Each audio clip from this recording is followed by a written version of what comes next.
Okay, good afternoon. Today, I'm very honored and privileged to be joined by General Frank McKenzie, Commander, U.S. Central Command. The General's got some opening comments for you that will related to the August 29th airstrike that was taken in Kabul. And then he'll stick around for some questions. I will moderate those questions as we've done before.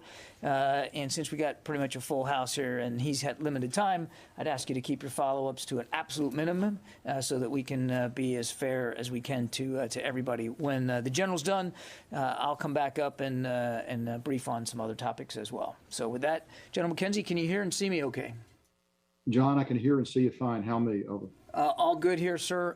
I'll turn the floor over to you. Thanks, John. Good afternoon. I'm here to brief the results of the investigation I directed following the report of civilian casualties from our strike in Kabul on 29 August. Having thoroughly reviewed the findings of the investigation and the supporting analysis by interagency partners, I am now convinced that as many as 10 civilians, including up to 7 children, were tragically killed in that strike. Moreover, we now assess that it is unlikely that the vehicle and those who died were associated with ISIS-K or were a direct threat to U.S. forces. I offer my profound condolences to the family and friends of those who were killed. This strike was taken in the earnest belief that it would prevent an imminent threat to our forces and the evacuees at the airport.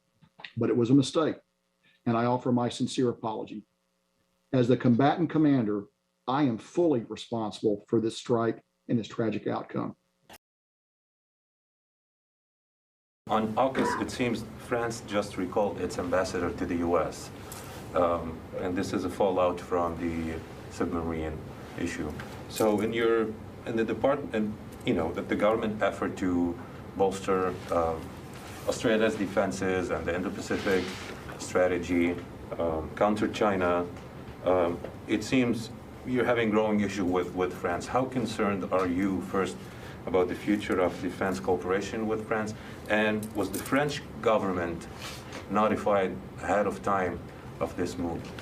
Senior administration officials have been in touch with their French counterparts to discuss this arrangement, including before the announcement. The Secretary spoke with the French Minister of Defense this morning. I won't characterize the French side, of course, but it was clear from the discussion that there is still much work to do in terms of our defense relationship with France. I mean, more things to work on. That there are opportunities and shared challenges and shared interests that both ministers committed to continue to explore. And there's, as the President said, there's no regional divide that separates the interests of our Atlantic and our Pacific partners. Ensuring a free and open Indo-Pacific is a shared interest between the United States and Europe.